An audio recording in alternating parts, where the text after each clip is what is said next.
Mayroon na rin silang standard para sa substandard.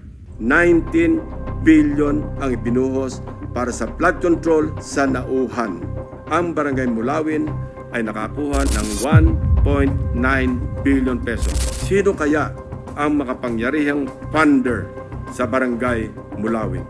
Sa kasamaang palad, bagat pa lang, gumuho ang ilang parte ng mga diking pinaggastusan ng daang milyong piso. Kabago-bagong proyekto, gumuho na agad, tinipid, sinadyang minali at shortcut ang pagkagawa. Mayroon na rin silang standard para sa substandard.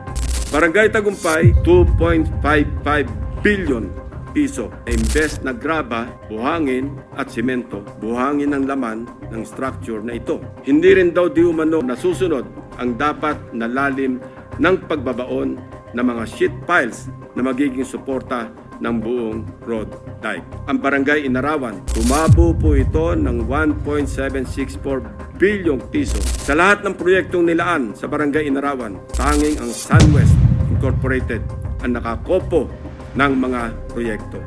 Sa Barangay Pinagsabangan 2, higit 228 milyong piso. Sa Barangay Melgar, 693 milyong piso. Sa Barangay Arangin, 109 milyon.